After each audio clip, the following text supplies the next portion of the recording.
Georgia company, and Japanese poetry. Put them all together, and you have tonight's closer. I've been doing it ever since I was a kid, it seems like. I started building model airplanes when I was 6 years old and essentially never stopped.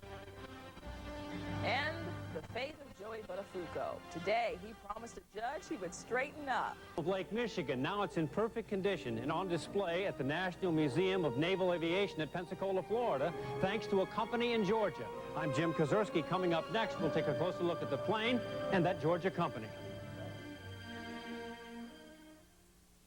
Good day, 6 a.m.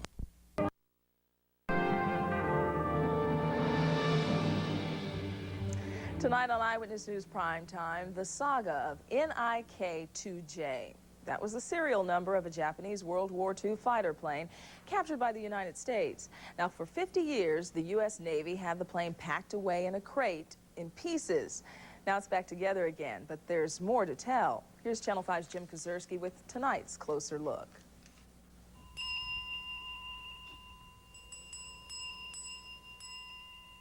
The occasion of the ceremony was the completion of work on this airplane, a World War II vintage Japanese fighter. The place is the Lopez Hangar. Lopez is a Griffin, Georgia aircraft restoration company. The story of this Shirenkai fighter is a saga that started in Japan 50 years ago. The Shirenkai was a frontline defensive fighter. It carried many a Japanese pilot into combat against U.S. pilots in the Pacific. After the surrender, the U.S. Navy crated up one of the fighters and sent it back to the United States for technical evaluation. And by the time Lopez got it, the plane had been in a box for almost 50 years, all 40,000 parts of it. JohnNeel is company president. We tend to focus on historic aircraft. It's what our field of interest is, and we tend to excel at that particular area. JohnNeel's first plane ended up here at the National Museum of Naval Aviation at Pensacola. It's the second largest air and space museum of its kind in the world. The Navy has more than 100 aircraft on display in the Pensacola Museum. Many of them appear ready to fly, and that would include this Navy Dauntless. The plane was dredged up off the floor of Lake Michigan after it crashed in a World War II training accident. These things pretty tired looking when they come out after 50 years under the water. However, Colonel Deej Kiley says Lopez did a superb job on the old plane. As you can see by the quality of the restoration of this Dauntless here, they do some peerless work. Even so, the Japanese fighter was a special challenge. Remember, all the instructions are in Japanese. However, now it's almost good as new. We try to save as many original components as possible, and we try to hook up any vital systems that would have been used on a combat-ready, airworthy aircraft. And this plane did see combat. The Japanese patched the plane in several places. One torn spot may have been the work of an American 50-caliber Browning machine gun bullet.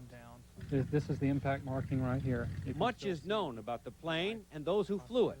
It was flown by several of Japan's leading aces, and we know the dates that it flew, even what aircraft it's flown against. And something else is known about one of the pilots from an inscription scratched on the fuselage of the plane. We thought it would perhaps be a technical description of some sort. Turns out it was a poem. And the poem translates to say, even if I'm going to die over the South Pacific Ocean, I'm thinking of how many times the spring has passed away. The plane survived, the poet may not have. Pilots were not assigned exclusively to one plane. The Shirenkai fighter is headed now for the Naval Museum in Pensacola.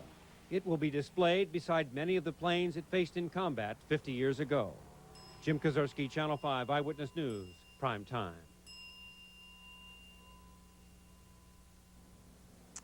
The ceremony that began and ended this story was one that was performed each time a Japanese fighter was sent into combat.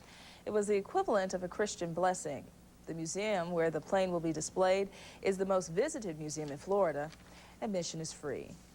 Next on Eyewitness News Prime Time, the weekend is here. What should we expect from our weather? Ken Cook will tell us in his extended forecast. And tonight, a preview of the National League Championship Series between the Braves and the Reds. Sports is next.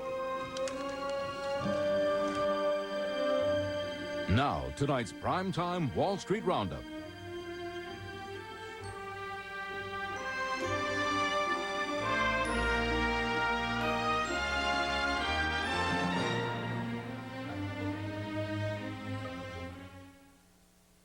It doesn't matter which road you take, as long as you get to the biggest sale of the season. Start Rich's Harvest Sale with Chairman's Choice. Super deals you won't find just anywhere. It's Rich's Harvest.